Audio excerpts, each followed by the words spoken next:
By the 10th of October, 4 days into the war, there was an astonishing turnaround.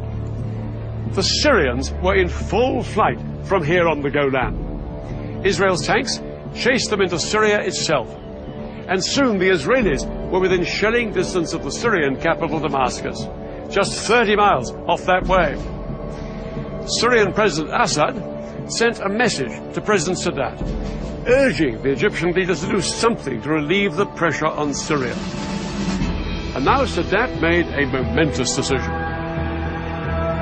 Down on the Suez Canal, Sadat ordered his men to thrust way beyond the strong defense line they had established on the east bank of the canal. Their objective? Strategic passes through these mountains. But to get there, they'd have to leave the safety of their SAM missile umbrella way behind them. It was a high-risk strategy, and Shazli was appalled by the decision. But Sadat was immovable. What followed would be one of the biggest tank battles in history.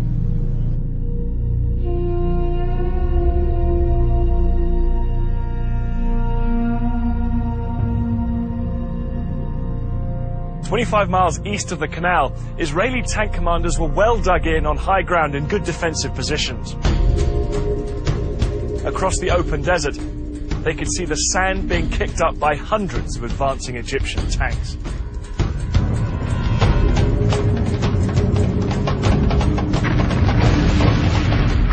The Egyptians were totally exposed to withering Israeli fire.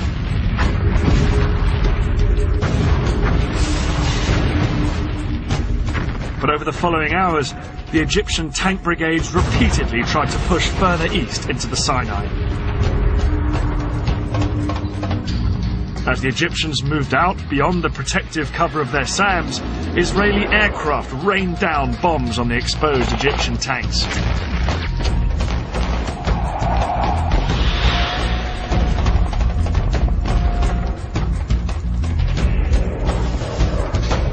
The Israelis' skillful use of their tank guns meant that they pulverized the Egyptians exposed down on the open ground.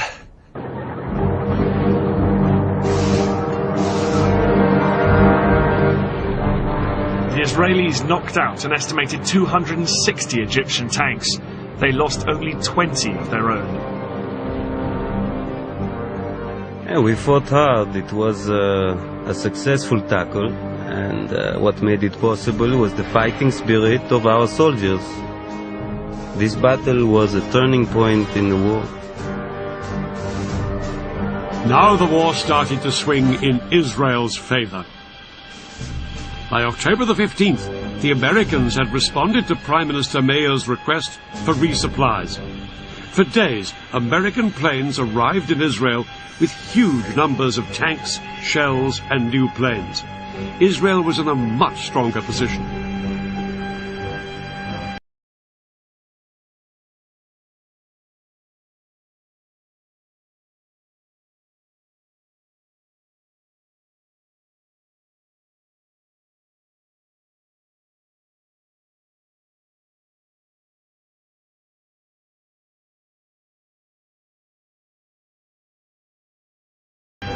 Elazar and his commanders were determined to force the Egyptians back across the canal. They now planned an exceedingly ambitious and risky operation, and a man who would play a key part in it was General Ariel Sharon. Sharon would later become Israel's prime minister, but in '73 he was one of the country's most dynamic generals and immensely charismatic. He just left the army that summer, but when war broke out, he was recalled. His detailed knowledge of the Sinai, where he'd fought during the Six-Day War, would prove invaluable in framing Israel's audacious new plan.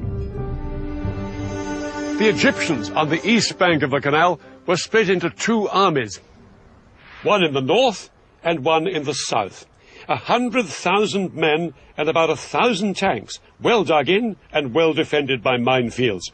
They looked impregnable, but one of Sharon's patrols had discovered a narrow gap, just 1 mile wide, between the two armies at this spot, where the Suez Canal joined a large salt lake.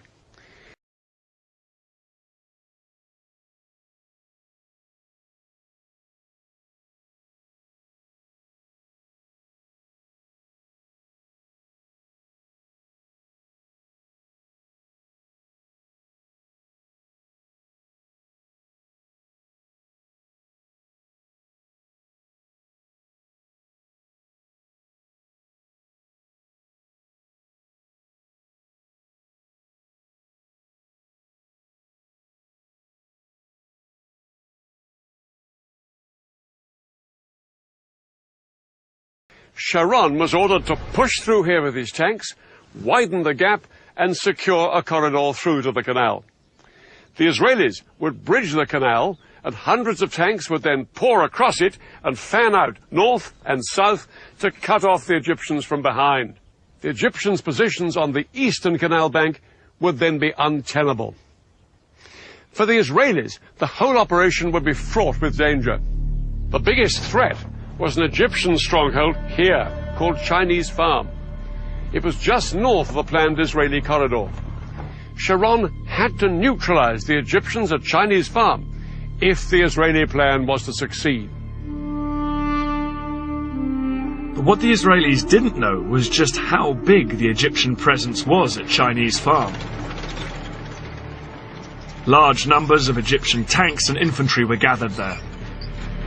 Unaware of how outnumbered they were, at dusk on October the 15th, the Israeli assault force moved in. The Egyptians were spread out like a horseshoe. They could shoot at us from three sides. It was a carpet of fire, the bullets were everywhere. I thought, from here, we are not going to get out alive. This is our death place. Decided to cross the canal before waiting for the Battle of Chinese Farm to be won. At midnight, he sent 750 paratroopers to sneak across and establish the vital toehold on the west bank. His men had been totally unopposed. But to turn this into a major breakthrough, the Israelis would need to get thousands more men and tanks across the canal. In fact, the Israelis had built a mobile bridge a year before the war for just this purpose. The bridge was 180 meters long, weighed 400 tons, and took 3 days to put together. Once assembled, it was towed on metal rollers through the desert by 12 tanks along the only road down to the canal. But there was a problem. Because of the fighting still raging at Chinese Farm, the road to the canal was blocked by a huge traffic jam. By daybreak, the bridge had only travelled 2 miles. There were another 13 to go. Sharon needed to get tanks across the canal to reinforce his troops who'd crossed earlier. Without the bridge in place, he had to float 50 tanks across on inflatable rafts. The sudden appearance of Israeli tanks on the west bank of the canal was a huge surprise for the Egyptians. Soldiers manning the SAM batteries reported that groups of several tanks would show up in the distance, open fire at them, and then disappear.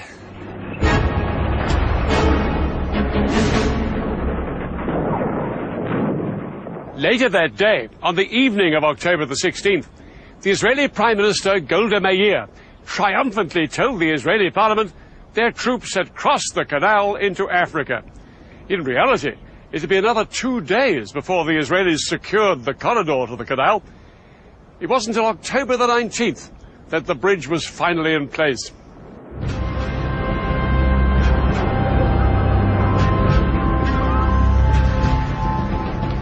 As Israeli tanks surged across the bridge, they came under heavy bombardment from Egyptian artillery and aircraft. But the tanks pushed on to their first objectives on the west bank, Egypt's SAM missile sites.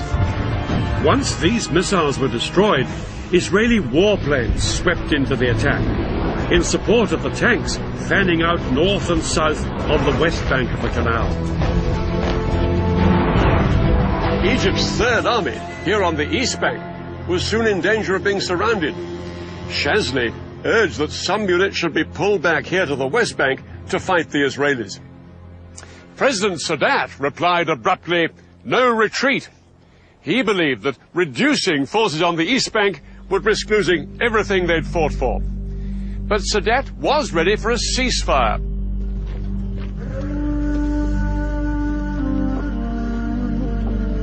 It was announced on the 22nd of October. The Israelis agreed to the ceasefire as well, but in reality ignored it and pushed on south to secure more land west of the canal.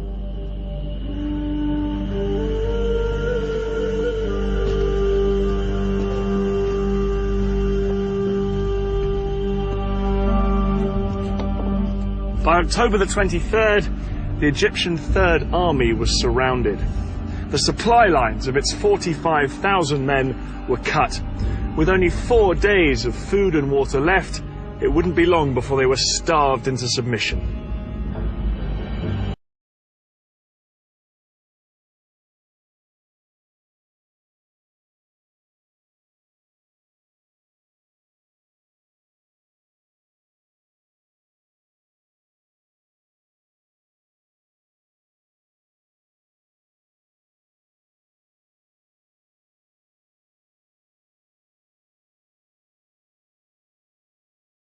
This critical moment that Egypt's most powerful ally, the Soviet Union, made one final bid to help the Egyptians. The Soviet President, Leonid Brezhnev, told the Americans unless they agreed to send a joint US-Soviet peacekeeping force to the Middle East, he would send Soviet troops on their own. The Americans were determined that no Soviet troops would enter the Middle East. In a sudden escalation, America put its nuclear forces on alert. US nuclear missiles were readied in their silos, and 2 aircraft carriers with nuclear strike forces were ordered to the eastern Mediterranean. The implied threat of nuclear war forced Brezhnev to make a choice: to escalate or to climb down.